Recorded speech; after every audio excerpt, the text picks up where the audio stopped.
Kali ini saya mau cerita tentang pemeriksaan fisik, tapi bukan mengajari bagaimana PF, tapi tipsnya supaya pada saat nanti mengelola pasien, baik untuk pasien pribadi ataupun untuk presentasi kasus dan ujian, adik-adik koas bisa lebih menguasainya.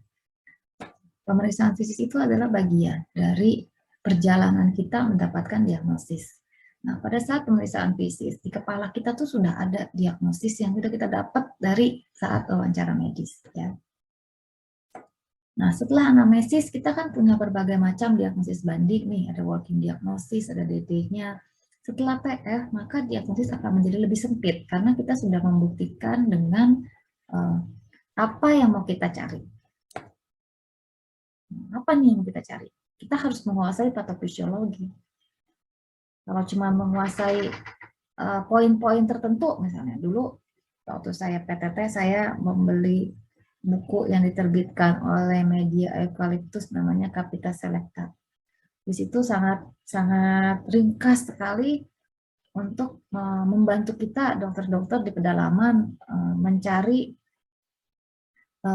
gejala tanda pemeriksaan fisik apa. Tetapi dasar patofisiologinya itu kita harus belajar pada saat kita kuliah. Kalau kita paham patofisiologinya, maka dengan mudah kita mengambil benang merah apa aja sih yang harus kita cari pada saat kita baik itu melakukan anamnesis maupun pemeriksaan fisik. Kalau kita periksa, itu kita harus mikir. Jadi bukan cuma keadaan umum diisi, tanda vital diisi, antropometri dihitung, diisi, kepala leher ada apa aja nih, suruh cek KGB, tonsil semua diisi semua, toraks ada IPPA, inspeksi, perkusi, palpasi, auskultasi semua diisi, abdomen semua diisi, tapi nggak sambil mikir. Kerugiannya pada saat nanti kita membuat benang merah dan untuk menciptakan diagnosis, kita nggak paham, karena itu hanya seonggok data yang didapatkan secara kayak robot gitu ya, hanya ngisi rekam medis, tapi kita nggak mikir nyari apa. Untuk melakukan pemeriksaannya sendiri, cara-caranya bisa dibaca di buku ini. Nah, saya hanya memberikan tips ya, kita harus cari tanda yang dapat menunjang dan menyingkirkan diagnosis kita. Baik itu yang positif maupun negatif yang bermakna. Misalnya kita curiga demam berdarah. Kalau dia tidak shock, maka semua tanda-tanda yang mengarah ke tidak shock itu namanya negatif yang bermakna, harus kita tulis. Atau kita mau melihat permeabilitas kapiler yang melebar ya.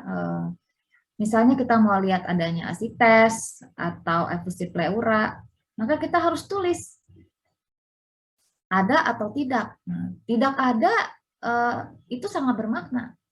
Jadi bukan hanya yang ada yang kita harus tonjolkan pada saat kita membuat status tentang pemeriksaan fisik. Misalnya nih, saya mau mencari efusi pleura, maka apa yang harus saya cari? Saya harus perkusi garis Elis Demoso misalnya. Jadi ditulis, tidak pada saat perkusi tidak ditemukan Elis Demoso. Nah, saya tahu bahwa oh berarti adik-adik nih mencari efusi pleura gitu. Bukan hanya mengisi status, tapi PF yang kita lakukan harus berbunyi ya, menggambarkan diagnosis yang kita pikirkan dari anamnesis tersebut. Misalnya kalau pasiennya bolak-balik transfusi, saya dengan jelas saya tulis tuh, limpa membesar, nah, atau limpa tidak membesar, karena saya mikir talasemi, misalnya seperti itu. Atau saya tulis, tidak ditemukan fasies kuli. Itu kan negatif. Sekarang kalau misalkan, kamu kenapa nggak nulis? Kan nggak ada dok. Nah, tapi yang tidak ada itu bermakna. Jadi ditulis, tidak ditemukan fasies kuli pada pasien ini. Gitu. Misalnya kamu curiga pasiennya itu ikterus misalnya ya, ikterus, curiga kegangguan hepar, terus ditulis hepatomegali ada apa enggak gitu dan dijelaskan. Jadi bukan berarti yang positif doang yang ditulis ya. Nah, contoh satu ya, saya dari anamnesis yang curiga DBD ya. Kita harus fokus kepada satu sirkulasinya ya, yang bikin DBD meninggal itu adalah shock. cari tanda shock, itu jelas sekali dari keadaan umum, ya kan? Keadaan umumnya bagaimana? Shock itu kan sakit berat. Kita bisa lihat misalnya kesadarannya atau anaknya tampak lemah, ya, tidak aktif. Kemudian dari tanda vital kita bisa lihat nadinya harus dijabarkan, frekuensi nadi, kemudian kekuatan nadi itu harus dijabarkan, isi nadi harus dijabarkan, ya. Pada saat saya cari perbesaran plasma, saya cari efusi, pleura, kemudian saya cari edema, misalnya saya cari asites, tanda-tanda perdarahan. Saya cari ya ada petekia atau enggak, perdarahan gusi ada atau tidak, bahkan kalau tidak ditemukan petekia, bisa aja kita tes Ramplit test untuk melihat apakah ada petekia pasca Ramplit test.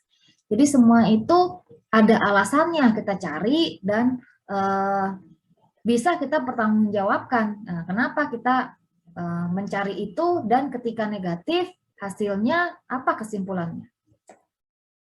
Contohnya pasien kejang ya. Nah, pasien kejang ini harus tajam sekali pemeriksaan yang menunjang ke arah neurologis. Jadi dari kesadaran, ya, anak epilepsi misalnya apakah dia mikrosefal, ada masalah di intrakranial atau tidak, kemudian kita cari defisit neurologis, motorik, sensorik, ya, nervus cranialis, atau pemeriksaan tanda rangsa meningeal, kemudian adanya spastis, dan ini harus betul-betul dijelaskan secara detail. Jadi tidak tiba-tiba keluarlah misalnya meningitis, nanti ditanya sama pengujinya, ya, kenapa kamu bilang meningitis? Kenapa bukan ensefalopati metabolik? Terus dia nggak tahu jawabannya. Tapi kalau pemeriksaan kita jelas, oh bukan, saya sudah menyingkirkannya. Dari mana kamu menyingkirkan ensefalopati metabolik? Karena dari anamnesis, karena saya sudah bilang ini tidak ada, ini tidak ada. Karena negatif bermakna, ingat ya, negatif bermakna itu ditulis. Dari pemeriksaan fisik didapatkan ini, gitu. Nah, sekarang dari mana sih kamu tahu kejang pada pasien ini itu penyebabnya epilepsi?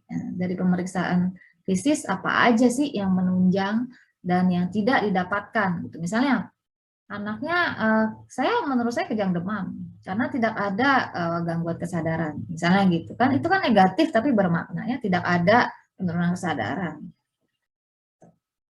Nah, bagaimana caranya supaya klinis saya tajam, supaya pemeriksaan fisik saya tajam? Itu memang perlu jam terbang. Jadi nggak mungkin selama kepanitraan tuh kita cuma baca buku, kemudian untung-untungan ada pasien apa enggak, terus kalau jaga bersyukur kalau misalkan jaganya tidur dan tenang, tuh ya. Kalau ada yang jaganya busuk diketawain, oh banyak banget pasien kamu, katanya banyak banget, rempong dong ya.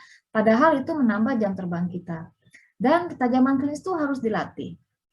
Pandemi ini membuat kontak kita dengan pasien memang berkurang ya dengan adanya pembatasan jumlah orang atau APD dan sebagainya.